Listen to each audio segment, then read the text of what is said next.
Es difícil decir exactamente qué ola es, definitivamente es una ola, ¿no? No fue el tsunami que yo describía que tuvimos marzo-abril No, 2020, no. no, no, Ok. pero es una buena ola, es una buena ola que no queremos tener y que no habíamos tenido, habíamos estado teniendo estas pequeñas oleaditas, ¿no? Pero Ujú. este último mes ha sido bastante bravo.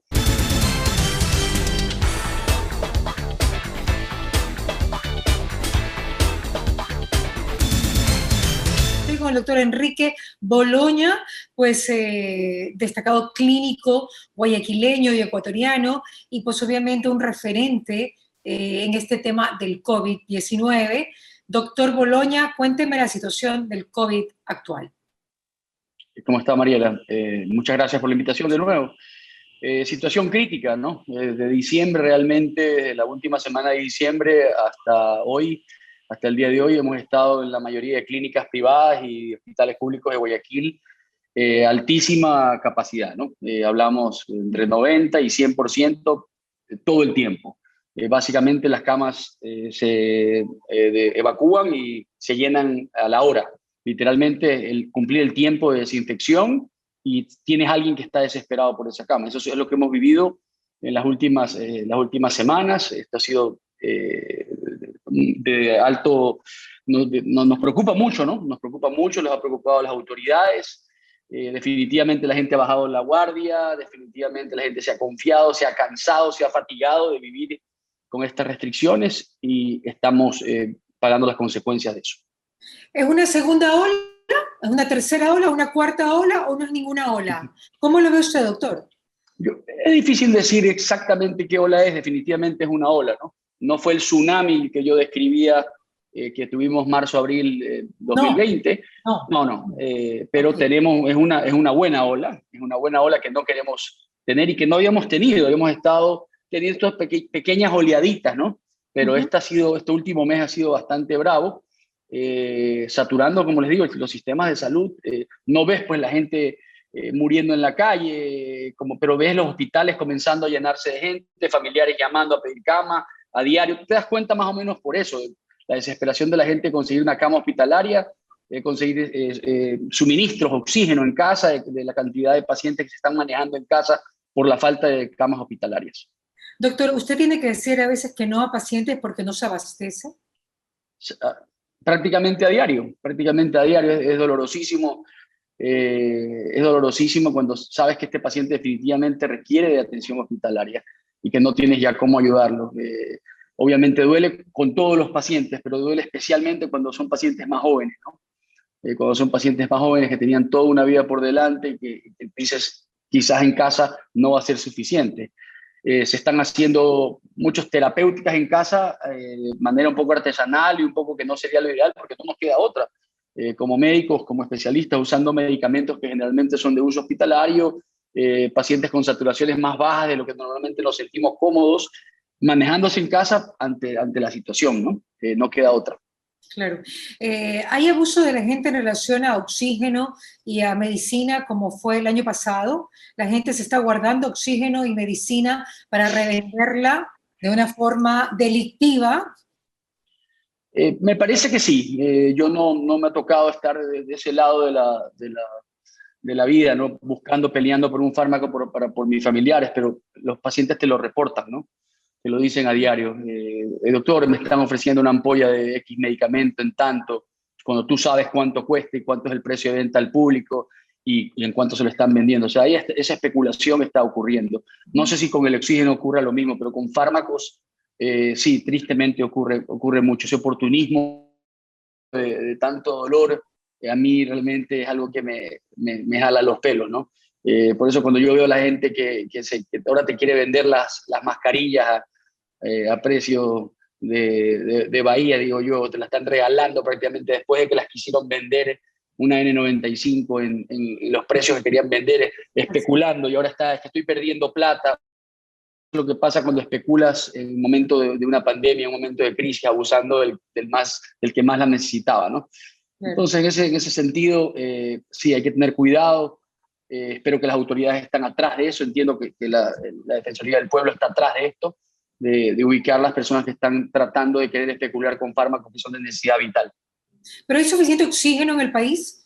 Porque el hecho de que haya tanta gente Sí. en camas No, y no, no, sí, no hemos llegado al punto de lo que se dio, por ejemplo, en Brasil, en Manaus, esa desesperación, ¿no? Creo que las mayorías de empresas que se dedican a esto, y creo que hay varias en la ciudad, han tenido que recanalizar sus operaciones para producir mucho más gas medicinal, oxígeno, y no tanto de los otros gases, para poder suplir esta demanda. Ellos han adaptado sus operaciones para suplir la demanda y lo están haciendo bien. De ahí a que en ciertos distribuidores solamente haya especulación de precios y lo demás, eso lo esperemos que las autoridades regulen para que eso no ocurra, porque realmente es un pecado.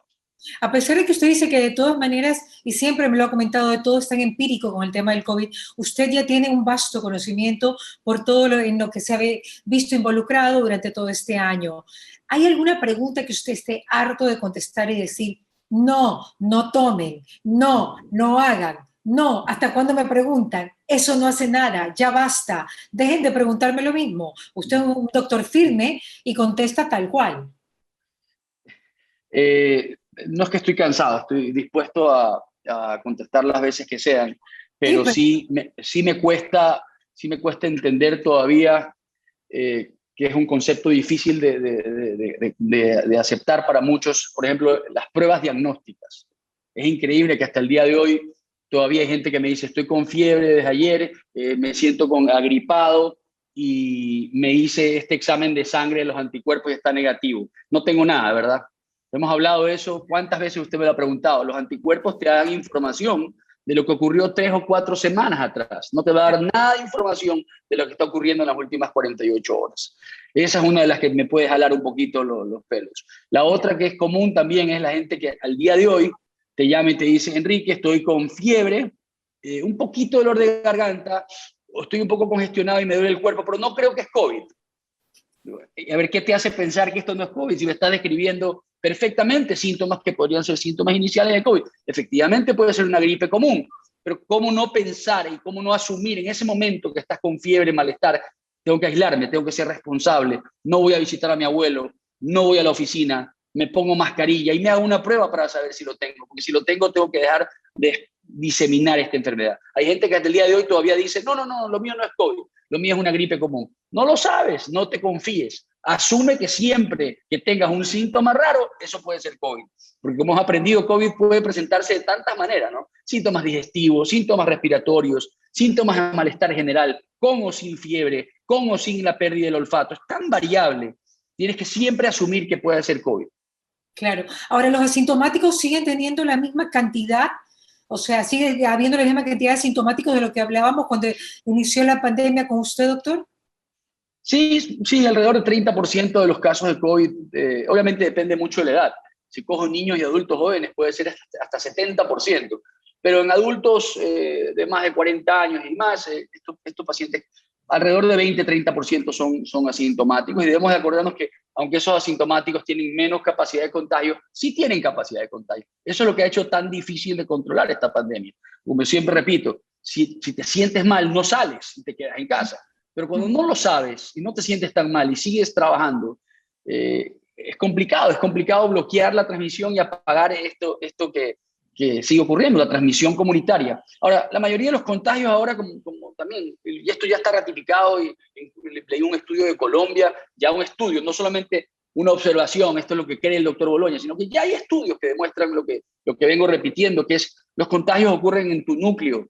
O sea, esa es otra frase bien trillada que recibo bastante. Me dice, es que Enrique, nosotros solo nos vemos con una pareja de amigos que se cuidan igualito que nosotros. Y se Sí. cuidan mucho. Esa falsa sensación de seguridad de que ellos no se han contagiado. Es que solo me veo con este grupito de amigos que se cuidan igual que va a llegar el día que el hijo de ese amigo llegó a casa contagiado, ese adolescente, y lo contagió, y ese que vino a tu grupo y en la casa, en una reunión social, te saca la mascarilla, te toma 2 tragos, pierdes el distanciamiento, comienzas a gritar, vuela el coronavirus y bueno, ahí están los casos, ¿no? ¿Qué probabilidades hay de que la gente, todavía hay estudios que dicen que a través de fundas o a través de tocar superficies se contagia uno? Prácticamente cero. No digo que no hay casos de contagio a través de fomites o a través de superficies, elementos inanimados, pero ya cada vez los estudios dicen ese no es el problema. El problema es transmisión de persona a persona a través del flush que se genera, a través del aerosol que queda en un área cerrada. Entonces, ya no es tanta la preocupación de lavar superficies, no es tanta el riesgo de que quede contaminada la ropa, como yo sí viví esa época de la paranoia. Claro. Los zapatos y la limpieza no es tan importante. Lo que sí es sumamente importante y que ha demostrado beneficios es el uso de mascarillas. Si me voy a ver con alguien, no hacerlo en un lugar cerrado. O sea, si me quiero ver con mi familia, me reúno en un lugar abierto. Yo le he visto a ustedes visitando a sus familiares y lo hacen en un patio, en una sala, en una pérgola, con algo de distanciamiento, con mascarilla. Vas a estar segura, pero si lo haces en una sala, aglomerando gente, con mala ventilación, sin mascarilla, el riesgo va a estar presente. ¿Qué pasa con la doble mascarilla? ¿Por qué hace un mes se habló de la importancia de la doble mascarilla? ¿Es realmente tan importante la doble mascarilla o es una exageración? Depende. Lo que se trató de hacer, dejar claro, es que la mascarilla quirúrgica normal no tiene, pues, un grado de protección tan alto como una N95, una KN95, que son estas mascarillas realmente de uso hospitalario. Pero ahora que se ha hecho mucho más fácil poderlas conseguir, ya la N95 no es un producto que solo usamos los médicos, ustedes tienen acceso a usarlo.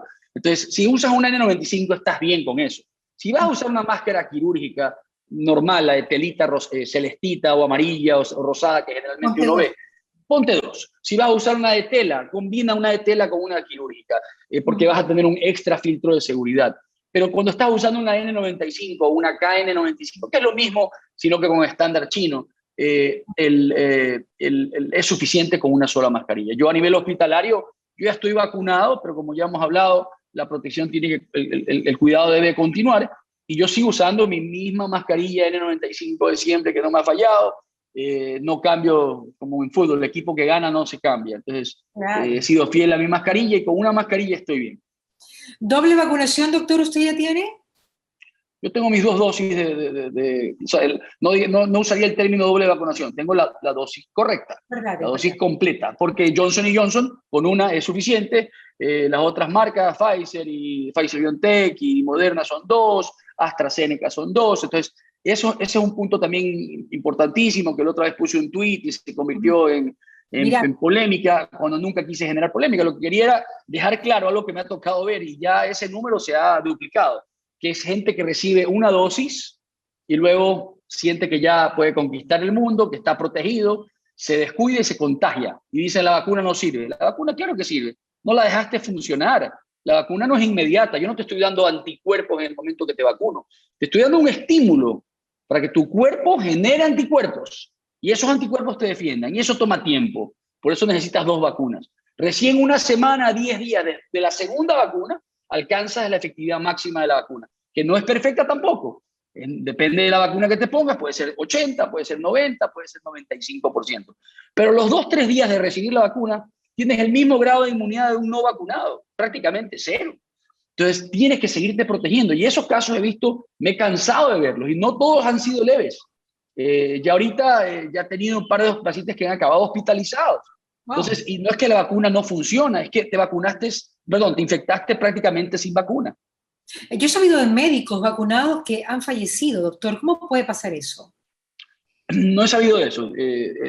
Mira, no he sabido de gente vacunada, si son vacunados con las 2 vacunas, pues no debería de ocurrir, de acuerdo a lo que hemos visto en los estudios. Y la carga viral, doctor, perdóneme, pero si yo me pongo un chaleco antibalas que vienen a hacer las vacunas, como para que el virus que me ataca, pues rebote un poco, pero si tiene mucha carga viral, por ser doctor y por estar en contacto con muchos pacientes con COVID, ¿podría ser que falle las 2 dosis de vacuna? Sí, es poco probable, pero esa sería una hipótesis de por qué podría pasar. Lo más probable es que sea gente que se infectó antes de tener el nivel de cobertura completa, con cargas virales altas, a lo mejor con una variante un poco más agresiva. Eso todo es hipótesis. No quisiera especular al respecto porque no lo sé. Yo hasta ahora no he tenido casos de gente con COVID que haya cumplido su esquema de vacunación completo y haya pasado el tiempo prudencial. Pero claro, va a pasar. Ojo, el hecho de que en el estudio clínico con 40.000 personas, con 50.000 personas, gracias a Dios no se vio ni un caso de hospitalización ni muerte. O sea, la capacidad de prevención de esas 2 cosas gravísimas de la vacuna es 100%. Lo que no es 100% es que a lo mejor te puede dar un cuadro menos grave, menos severo, te puede dar un cuadro más leve. Pero protección contra muerte y hospitalización en el estudio fue 100%. Y eso se replicó en todas las otras vacunas, lo cual es fantástico. Pero cuando ya salgamos al mundo real con la vacuna y ya veamos ya no 40.000 personas, sino millones de vacunados, va a pasar Claro. que gente va, a lo mejor la vacuna no, va a ser insuficiente. No quiere decir que las vacunas no son buenas, son de las mejores vacunas que se han desarrollado en la historia de la humanidad. Pero ¿por qué AstraZeneca tiene tanto rechazo, doctor? AstraZeneca tiene rechazo por 2 o 3 motivos. Uno, su efectividad fue ligeramente inferior que las dos marcas americanas, y no quiero entrar a pensar que estoy promocionando la una o la otra, pero las dos compañías americana, alemana y la americana que demostraron 94 y 95% de efectividad. Cuando ves AstraZeneca y escuchas que solamente es 70 o 80% de efectiva, sientes que es un poquito inferior. Sin embargo, eso es muy bueno igual. Ahora, el otro problema que tuvieron fue un asunto que acabó siendo un asunto más coincidental, que era comenzaron a ver que algunos del grupo de vacunados comenzaron a tener trombos, formación de coágulos en las piernas, de coágulos en cerebro, cuadros graves. Sin embargo, cuando analizaron estadísticamente, bueno, comparémoslos con el grupo que no recibió vacuna, estadísticamente fue igual, simplemente fue una observación. Entonces, no han llegado a la conclusión de que la vacuna de AstraZeneca aumente tu riesgo, y por lo cual ya la Unión Europea regresó a vacunar. ¿Qué hicieron en algunos países? Que me parece bastante lógico. ¿En quiénes ocurrieron estos trombos? Casi siempre mujeres, casi siempre más jóvenes, casi siempre asociados a cigarrillo y al uso de anticonceptivos orales. ¿Ya? Mira con esto, si usted abre el papelito que viene en la caja de los anticonceptivos orales, los invito a las mujeres a ver qué dice con respecto al riesgo de trombos. Y te va a decir muy claro ahí, usted está tomando un medicamento que aumenta la probabilidad de que usted sufra de trombos. Sin embargo, es tan pequeño el riesgo que la gente los toma y no pasa nada. En el caso de las vacunas, ese riesgo es mucho más bajo. Pero si lo combinas a una mujer que fuma, a una mujer que toma anticonceptivos y encima usó una vacuna que algo aumentó el riesgo, podría ser problemático. Entonces, ¿qué hicieron en Europa? Démoselo a personas de mayores de 65 años, démoselo a mayores de 60, démoslo a personas que no están tomando anticonceptivos, que no fuman, que no tienen riesgos de trombo. Y eso es lo que están haciendo y me parece bien. Es una vacuna bastante segura. Claro, casi no están vacunando Europa, no sé qué pasa, pero realmente casi no están vacunando allá. Ahora, ¿por qué se ha aumentado el riesgo acá en Guayaquil? ¿Es porque realmente nos despreocupamos o por las variantes del virus? De nuevo, eso no puedo decirte una respuesta concreta porque no lo sé, no tenemos la capacidad de realmente ver cuántas de estas variantes están circulando, qué porcentaje de nuestros pacientes con COVID son de la cepa nativa y cuántos son de estas otras variantes. No puedo decir eso con certeza. Estoy seguro de que están aquí. O sea, está en todos los países, no tendría por qué no estar en el Ecuador. Sin embargo, la mayoría de estas cepas, salvo la de Brasil, que a lo mejor me quedo un poquito más en reserva, la inglesa, la de Sudáfrica, no han demostrado que son necesariamente más virulentas, que dan casos más graves. Se ha demostrado que son más contagiables, más transmisibles, son más fáciles de contagiarte. Pero los cuadros clínicos tienden a ser bastante parecidos. Por lo menos eso es lo que se sospecha de acuerdo a lo que se ha visto hasta ahora. Lo otro importante es que las vacunas sí son efectivas contra estas variantes. Ya en Israel ya vacunaron y ya vieron, ok, seguimos teniendo casos. ¿En qué porcentajes? Más o menos en la misma proporción. Y ya están teniendo las variantes allá también y la vacuna ha logrado proteger y bajar la incidencia de casos. Entonces, las vacunas, aunque puede ser que no tengan el mismo grado de efectividad y sean levemente menor, son bastante efectivas contra las variantes. Otro punto importantísimo es que lo han dicho ya los científicos que producen estas vacunas. Ellos tienen la capacidad de adaptar la vacuna. Y esperemos que no tenga que llegar a eso. Pero si esto comienza a pasar y que comienza a predominar esta nueva cepa y esta se comienza a convertir en la cepa dominante, quizás la vacuna que se pongan en los próximos meses, años, ya no sea igual que la que estamos poniendo ahora, sea un poco más dirigida. Entonces, estos científicos, microbiólogos, inmunólogos logran adaptar la vacuna para pelear contra lo que tenemos en el ambiente, igual que se ha hecho a lo largo de los años, por ejemplo, en el caso de la influenza, ¿no? La vacuna de influenza se va adaptando año a año. Claro que sí. Ahora, ¿qué pasa con la ivermectina, doctor? La pregunta del millón. Yo no la considero la pregunta del millón, esa es una pregunta que está trilladísima. Yo sé que No, no, todavía hay... no. La pregunta del millón porque todo el mundo la quiere saber. sí, es realmente en el Ecuador. O sea, tú vas a otros lados, Pero, terminas pero hay con... muchos estudios. De hecho, yo hablaba con el doctor Guevara el otro día y me decía que hay como Yo no 34 voy estudios a discutir, no, sobre ya el... esta discusión con el doctor Guevara la he tenido muchas veces, he pasado varias malas noches, me va a costar el divorcio. No, Eh, ¿por qué? Porque me son horas de hablar por teléfono con él. Pero no, no, de ninguna manera. La literatura científica probada, bien hecha y bien escrita y documentada es completamente en contra del uso de la ivermectina. No sirve. Me encantaría que sirva, pero tienes que acordarte que tienes una enfermedad que en un altísimo porcentaje de los casos se va a curar sola, ¿ya? Entonces, si tú tienes una enfermedad que se va a curar en el 90% de los casos con hidratación, paracetamol y vitamina C, yo te añado a ese régimen y 2 tic-tacs de naranja y te curas y pensarás a lo largo de las semanas tu observación que el tic-tac de naranja fue clave para la curación. El paciente se iba a curar no importa lo que le des, porque el 90% de los casos se curan solos. Una cosa es una observación y está bien, una observación puede desencadenar que uno haga un estudio clínico. Y otra cosa es, ok, hagamos un estudio clínico formal, bien hecho, bien randomizado. O sea, la metodología tiene que ser muy clarita para que no te confundas y no creas que estás viendo algo que no está ahí. Y los estudios bien hechos han demostrado que la ivermectina no funciona. Ojo, seguramente gente dirá, oiga, pero el doctor Boloña me recetó ivermectina a mí hace 3 meses. Correcto, porque estaba frente a una situación en que no sabíamos la data y por otro lado tengo un medicamento que es bastante seguro. Yo no voy a perjudicar a nadie con desparasitarlo por 3 días. Entonces, no pasaba nada, puede ser que ayude, se le van a ir los piojos, se le va a ir la escabiosis y veremos qué pasa. Si ayudaba bien y si no, no hay perjuicio. ¿Ya? Entonces, por eso lo he recetado y no tengo vergüenza de decirlo. Pero ahorita que ya tengo la data clara, seguir prescribiéndolo es un despropósito. Claro, ¿hay algo que funciona, doctor, según toda la data que usted tiene? Para prevenir la evolución O sea, hay mucha gente que me llama, Enrique, tengo un día de diagnóstico, mi esposa salió positiva, ahora sí quiero empezar y atacar para que no Uy, progresara hasta... claro, Me típico, encantaría, típico, claro, yo fuera haría lo millonario, claro. no estuviera trabajando ahorita, estuviera sentado en la Bahamas, en la playa, porque sería millonario si tuviera cómo controlar esto. Desgraciadamente no hay tal cosa, no hay un medicamento que logre cambiar la historia natural de la enfermedad, que me ayude a que una persona no se me llegue a complicar, no progrese, simplemente por actuar más temprano. Entonces, ¿qué es lo que sirve?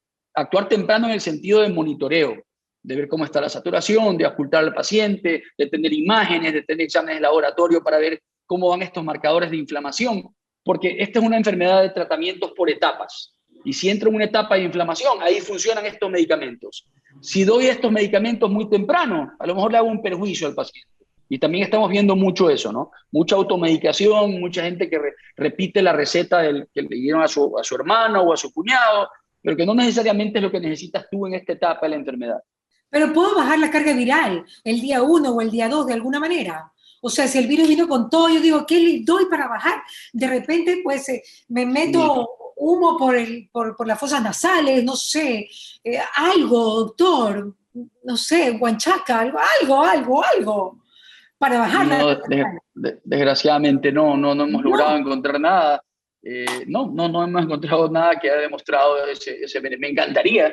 Y si alguien lo logra demostrar, pues lo usaré, sería el primero en usarlo. Estamos quemados, o sea, yo ya no puedo más en terapia intensiva.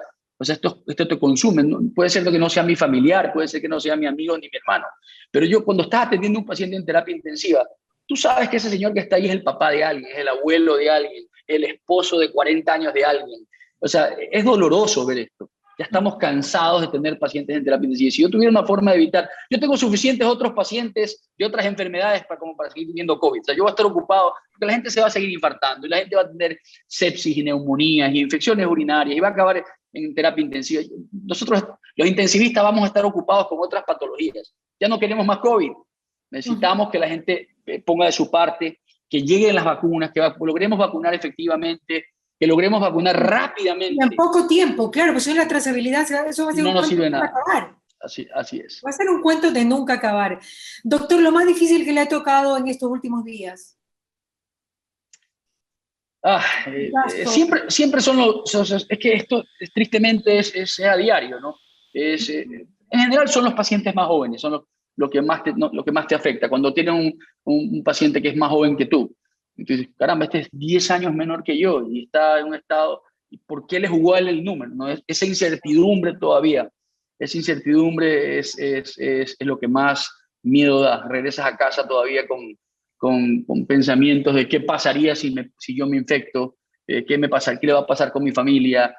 Eso es lo más duro. Y eso no se va, eso tenemos un año con eso. Yo generalmente he sido una persona muy relajada, yo no soy ansioso, no soy nervioso, trabajo en terapia intensiva, estamos acostumbrados a vivir con cierto nivel de estrés, pero esto es a otro nivel y es frustrante cuando a pesar de hacer las cosas de la mejor manera y haces lo mismo con el paciente A y el paciente B y el paciente A sale adelante y el B por algún motivo no sale adelante y no sale de esta guerra, ¿no?